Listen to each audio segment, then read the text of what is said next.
Greetings and welcome to our final Johnnie Bennie Campus newscast of the fall semester. I'm Ben Bugbee. And I'm Daisha Gray. We appreciate you tuning in and making us your go-to source for the latest news and events on campus.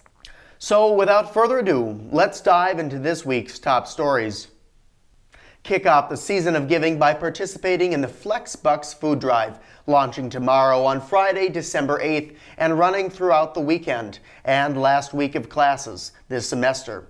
Utilize your leftover Flex dollars to purchase non-perishable items, or simply bring in your non-perishable items from your dorm. Drop off your donations at designated tables located at McGlynn's, the Sustainability Office at CSB, Campus Ministry, or Sexton. And join us in making a positive impact by supporting the St. Joe Food Shelf. Get ready for a festive night at Winter Wonderland this Friday, December 8th, starting at 7 p.m. at Brother Willie's Pub at SJU. Hosted by CSB Health Advocates, Stop at Buzzed, SJU Health Initiative, CERTS, and Dream Team, the event promises an evening of food, crafts, and exciting games. Show off your singing prowess with karaoke, indulge in a hot chocolate bar, and don't forget to don your best ugly Christmas sweater for a chance to win a prize. This Friday, December 8th, St. John's Senate is inviting everyone to join them for a festive evening of Christmas caroling at Sexton Bus Stop from 9:15 to 10:15 p.m. Senators and students will unite to spread holiday cheer. Gifts will be plentiful for all attendees, with special large gifts reserved for those who lend their voices to sing alongside the senators.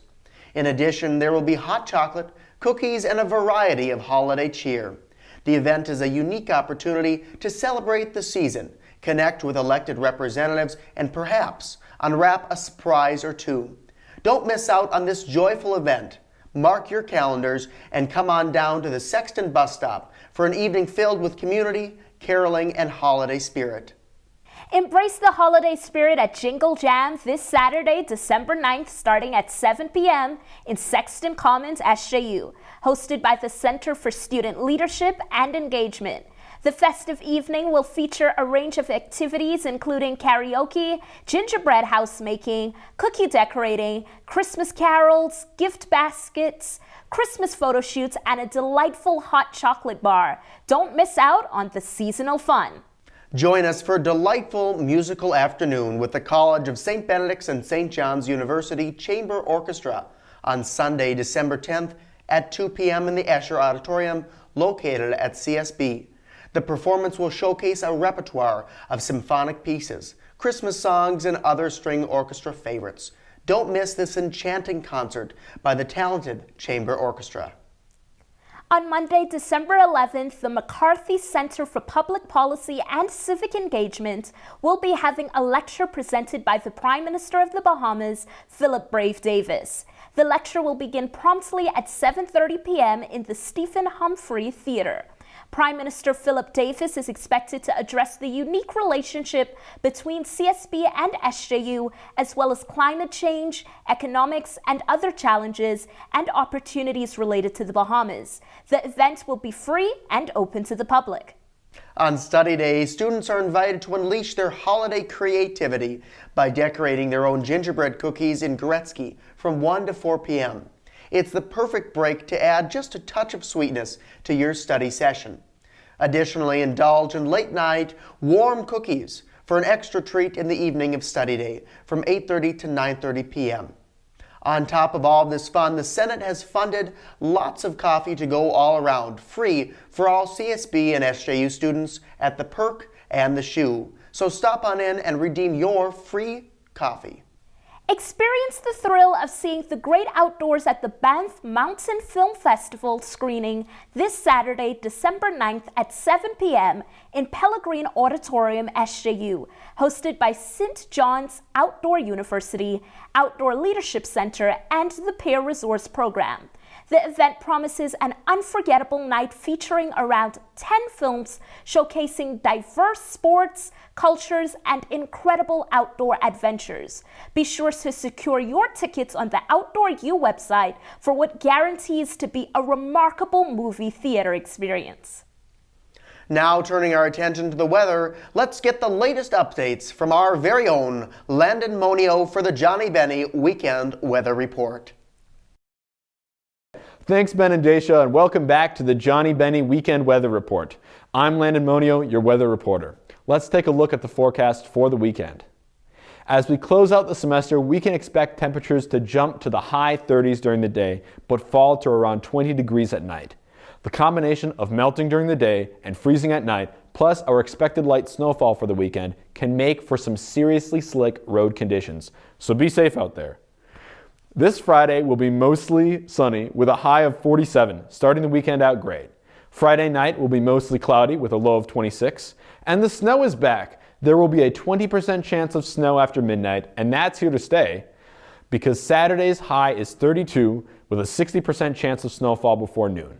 You can expect less than 1 inch of snow. Saturday will be mostly cloudy and breezy too, with a northwest wind of 15 to 20 miles per hour, with gusts as high as 30 miles per hour. Sunday is warmer and mostly sunny with a high of 30, but on Sunday night, temperatures will dip back down with a low of 16. Looking ahead, the cooler weather will settle into next week, but temperatures are still warm above average, especially for early December. And that wraps up your Johnnie Bennie Weekend Weather Report. Remember to be safe, warm, and enjoy the last weekend before winter break. Back to you, Ben and Daisha. Thanks as always, Landon. Now let's dive into this week's special feature. Landon Monio has prepared an exclusive Johnnie Bennie news package highlighting the Japanese Bunka Club. Landon, take it away. My name is Zor Lor. I'm a second year at St. John's University. I'm part of the Japanese Bunka Club, and I'm the president. The Japanese Bunka Club, we originally made it so that we could have a dance. So this dance was the Okinawan dynamic ryukyu dance, and I was chosen to be president because I can pass this dance down, and so that was originally the club. But part of our mission was that we were also supposed to spread Japanese culture to the campus, and then we're just trying to spread that awareness because we want more diversity here at St. Ben's and St. John's. As a Japanese club, we feel like it's part of our mission to bring our food to campus, And so we host a bunch of food events. Right now we're hosting the onigiri event, which is like a Japanese traditional food that you see on media a lot. It's like a rice ball. Past events, we've been hosting a lot of matcha events, which is just traditional Japanese green tea. Anyone is welcome here. That's one of the most important things. We are trying to spread the culture here, right? Anyone is welcome. We're encouraging everyone to come and join, no matter what race or ethnicity. It does not matter. The best way to contact the Japanese Bunka Club is by email. You can also message us on Instagram. We're always checking that daily. Students can get involved in the Japanese Bunka Club by attending our events. That's the most important thing. By attending our events, you gain the knowledge of what we do, and then if you like it, you can come and join us even more. And then in the future, we're planning to host dance events where we're going to be teaching dances. And so if you're very interested in that, that's awesome because it will broaden your knowledge more, your cultural awareness more, and you'll want to go and study abroad. Thanks as always, Landon. Absolutely. Moving forward, it's that time to go over to our sports reporters, Brenny the Tom, for This Week in Sports.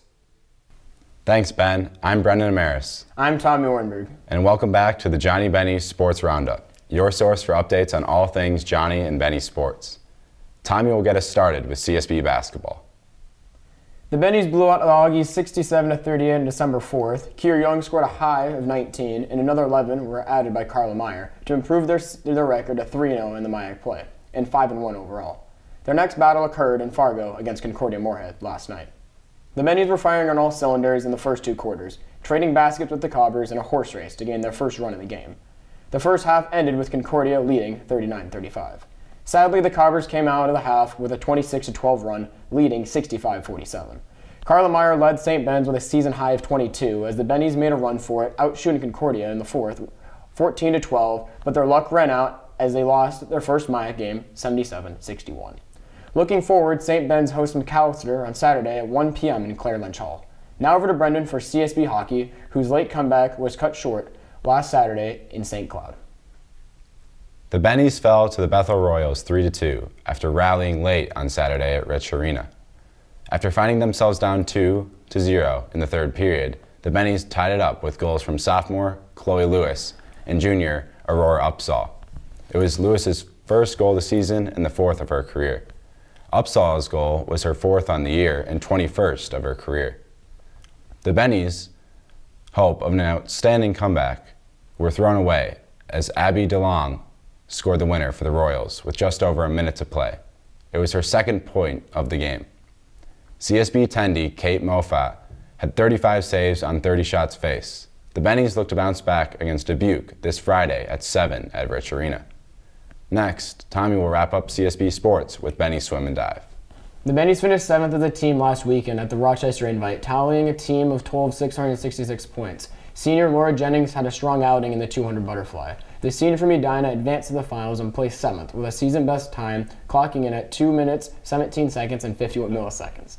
In the 400 free relay, the Bennies finished 8th out of the season best with 3 minutes and 40 seconds and 10 milliseconds.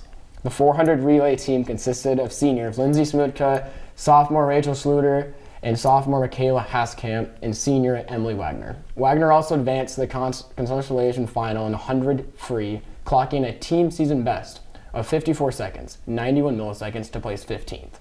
Now CSB Swim and Dive have a long winter break before their next competition against St. Cloud State on January 11th. Switching over to Johnnie Sports and will stay in the pool with SJU Swim and Dive, who also competed at the Rochester Invite. SJU Swim and Dive recorded 15 top 8 finishes in Rochester last weekend at the tournament hosted by D2 St. Cloud State. The reigning MIAC Men's Diver of the Week, Eli Grabinski, led the Johnnies with wins in both the 1 and 3 meter dives. The Johnnie from Sauk Rapids earned his second consecutive MIAC Diver of the Week award. It is the 5th of his career. Sophomore Braden Slavic also found the podium with 2 second-place finishes.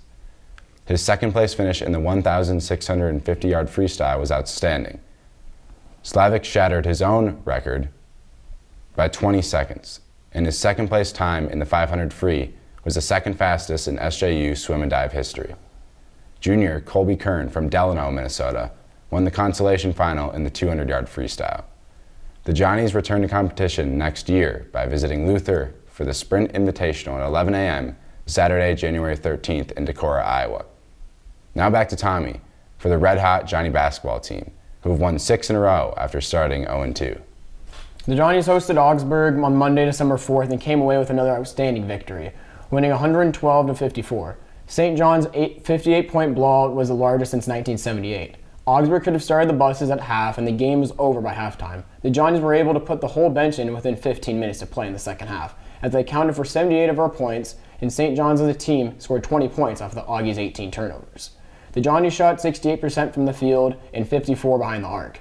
Brandon Edelman led the team scoring with 19 off the bench and shooting a perfect 7 for 7 from the field and 3 for 3 behind the arc. Next was their hottest MIAC opponent so far, Concordia Moorhead. The Johnnies then traveled to undefeated Concordia Moorhead, undefeated in MIAC play on Wednesday, December 6th. It was a defensive battle between the two teams in the first half, but the Johnnies took care of business as senior Ryan Thiessen became the 40th Johnnie to score 1,000 points within a game of 27. Thiessen shot 4 for 4 behind the arc and perfect from 7 for 7 from the charity stripe. This was his first 20-point game of the season and 18 of his career. Congrats, Ryan, on your milestone of 1,000 career points. Cooper Vaughn also had 15 and a clutch tray from the wing with 2 minutes to play. Blake Berg had 8 and hammered home a dunk after the Cobbers missed from the line. Vaughn iced the game from the stripe to secure the Johnnies 77-71 for the Johnnies. Vaughn shooting 94% of the year from the free throw line. The Johnnies host McAllister at 3 p.m. on December 9th in Sexton Arena. Now on to Johnnie hockey. The SJU hockey team fell to Bethel on Saturday 4-2 despite an early 2-0 lead. Both of the Johnnies' goals came off the stick of junior forward Matt DeRosa. In net, Bailey Huber was credited the loss after turning aside 28 shots. The Johnnies fell to 3-7-1 on the season. SJU hockey will look to bounce back as they return home to face MSOE for a 2-game series this weekend. Puck drop will be at 7 p.m. on Friday and 2 p.m. on Saturday, as Johnnie hockey celebrates Faith and Family Day. Now we'll wrap up with Johnnie wrestling. The Johnnies participated in the white division at MSU Moorhead Dragon Open on Sunday, December 3rd. The team was led by its underclassmen who took a hold of the tournament, placing in the top 5. Sophomore Andy Johnson placed 3rd in the tournament with a 3-1 record. Freshman Chris Castro led the Johnnies with 4 wins and placed 4th with a 4-2 record. The Johnnies traveled to Buena Vista on Saturday, December 9th in Storm Lake, Iowa. We would like to extend a half-hearted but sincere congratulations to MIAC rival St. Olaf for winning the national championship in men's soccer. It's great for everyone when the MIAC wins. That will wrap up this week's Johnnie Bennie Sports Roundup. Because of winter break, this is our last episode of the semester. Thank you so much for your support over the last few months. We have a lot in store second semester and can't wait to get started. Good luck to all the Bennies and Johnnies competing over the next few weeks. Merry Christmas and Happy New Year. Now back to you, Ben and Dacia. Big thanks as always to Brendan and Tommy for keeping us in the loop on all things Johnnie Bennie Sports. Absolutely. And that's a wrap for this week's edition in Johnnie Bennie Campus News. Thanks for being with us. Don't forget to catch us next week for all the latest on campus updates, news, and events. Your support means everything, so be sure to spread the word to your friends about where they can stay informed and connect with Johnnie Bennie Campus News. As always, I'm Ben Bugby. And I'm Dacia Gray. We'll see you next week for a brief semester wrap-up episode, but until then, have an amazing weekend.